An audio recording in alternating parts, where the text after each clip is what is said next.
weird to be a grown adult and look back at yourself as a kid, mostly because I just can't pinpoint exactly where things changed or when I made personal growth. Inside, I still feel like the same person, a boy trying to impersonate what I think is adult behavior. There's a few things you may not know about me, and they're not all good things. I grew up in a privileged household with 2 loving parents and plenty of space to play and develop. I never wanted for anything, and I would even go so far as to say I was a spoiled little brat. In 6th grade, I remember I cried and threw what I would describe as a tantrum when I didn't get the gift that I wanted from my parents for Hanukkah. My family didn't even celebrate Hanukkah. We just used it as a way to honor my grandparents' heritage. I never went to Hebrew school, and I didn't even have a bar mitzvah. And yet, my friends would pick on me for being Jewish. I was in 7th grade when one of my usual nicknames when friends wanted to make fun of me or when I beat them in video games was Rat Jew or Jew Kike. Those were normal names I was called probably hundreds of times throughout middle school and high school. Keep in mind, I have never been a practicing Jew. I remember this one time, all of my friends were piling into the car to go to Six Flags Great Adventure. We had one too many kids to fit in the car, so the dad of that same friend suggested we put the Jew in the trunk, and that's where I sat on the ride to Six Flags Great Adventure. I was young and wanted to fit in, to feel accepted. There's always been one place in the world where I have fit in, where I have felt accepted.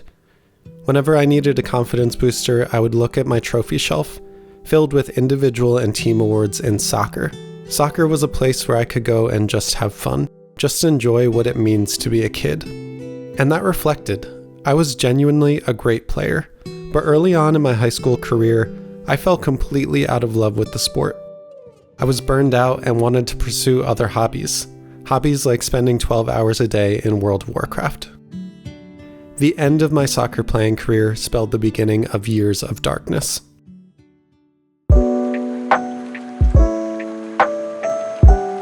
It's an interesting thing being called a fat Jew kike and a pimply Jew rat while you're learning how to view yourself in the world. It destabilized my self-worth. Pair this with my first real relationship ending and my girlfriend cheating on me, and a diet that consisted strictly of chicken nuggets and Diet Coke, and wow, is that a recipe for a disaster of a human being.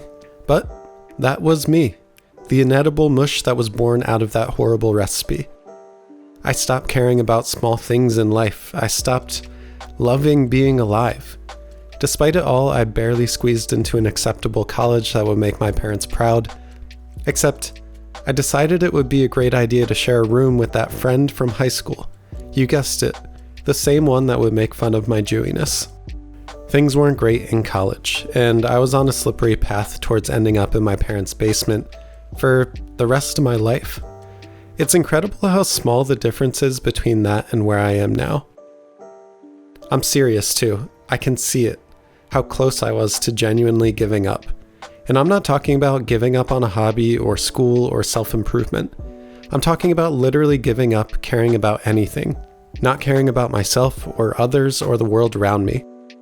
I was standing on the edge of a cliff, not really caring if I fell off or not. But I always had one strand of rope hanging on and holding me back, something that I could look forward to. You could probably guess that my freshman year of college in the dorms, I didn't do well. I couldn't get out of bed. I was failing every single class and didn't attend most of them.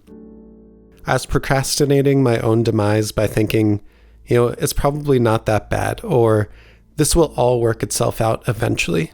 I couldn't do anything but play World of Warcraft and eat Wendy's all day, every day. And yet I couldn't wait to wake up at 6:30 on the weekend mornings to watch the Merseyside Derby, where legends like Stevie G, Dirk Cutt, Tim Cahill, and Tim Howard would go toe-to-toe. The best soccer in the world is now on ESPN. My playing days may have been over, but my passion for soccer had rejuvenated, mostly due to the success of the U.S. men's national team in the 2009 Confederations Cup, where the U.S. beat the greatest national team of all time and later lost a heartbreaking final to Brazil.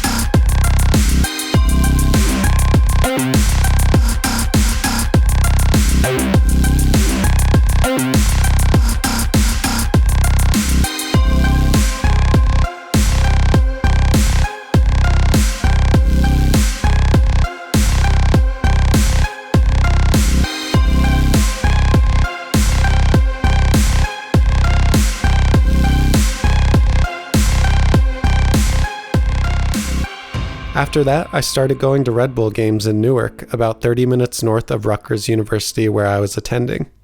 I started writing about the team for a now defunct online newsletter, and little did I know back then that this particular hobby likely saved my life, and it was the start of a journey to cover the game. Things weren't all perfect though. While I did care about something, it wasn't the right something. I still neglected school, my friends, and my family. It shouldn't be a surprise that I was kicked out of Rutgers after my freshman year for a GPA that was below the minimum acceptable average. And from there, I had a real decision to make. Do I live the rest of my life in my parents' house playing video games, leeching off their hard work, or do I commit myself to being a little bit better each day until the point I can make something of myself?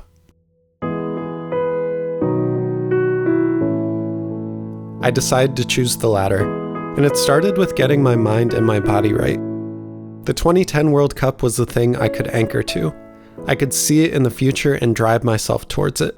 Days went by faster if I was productive. If I could work out, go to a few classes, and maybe work a little bit, then that means I could see my favorite team just a little bit sooner. At the time, I was living at my parents' house in a small suburb of Princeton, New Jersey called West Windsor. My dad and uncle owned a quaint independent clothing store across from the university campus and had some connections to the school. The family store had been there for over 100 years, starting with my great-grandparents, so the connection to Princeton ran deep. Coincidentally at the time, Princeton University was where Princeton alum Bob Bradley would be training his USA squad in preparation for the 2010 World Cup. I had to go, and I was able to. I got to watch the team scrimmage and train over the course of a few days. I even have the shirt that was signed by most of the squad. Then the World Cup started, and my passion never looked back. The US got out of the group stage and lost an extra time soul crusher against Ghana, and it didn't really matter, and I didn't care. I would follow this team to the end of the earth for the joy that they brought me. And a funny thing happened. I got better too.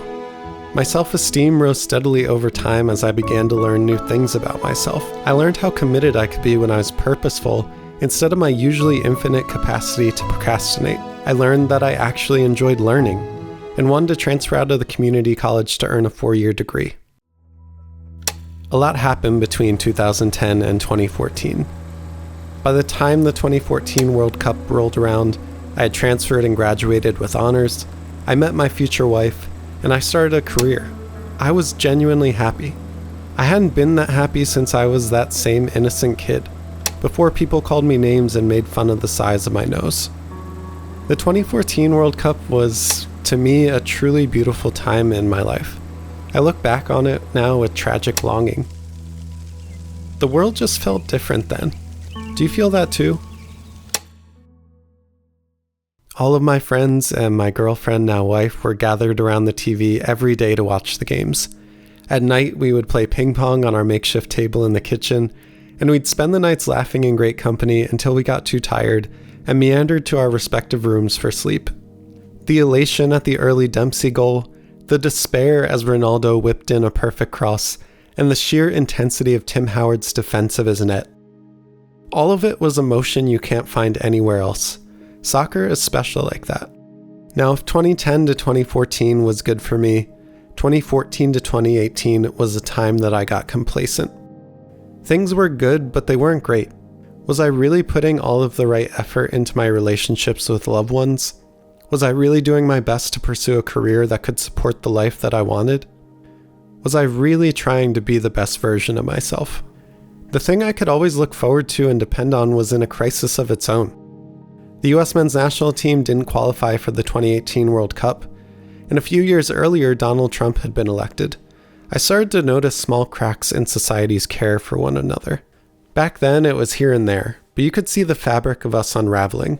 I'm not even pointing at a particular side or a particular person right now. Society itself just seemed to unravel. Not only did people passively stop caring for each other, it felt like people were actively being mean to each other to cause harm. And I can say it's not like this everywhere. I was personally fortunate enough to live in England for 2 years during the COVID era. And yes, every place has their problems and the UK certainly isn't perfect, but it didn't feel like this on a person-to-person level.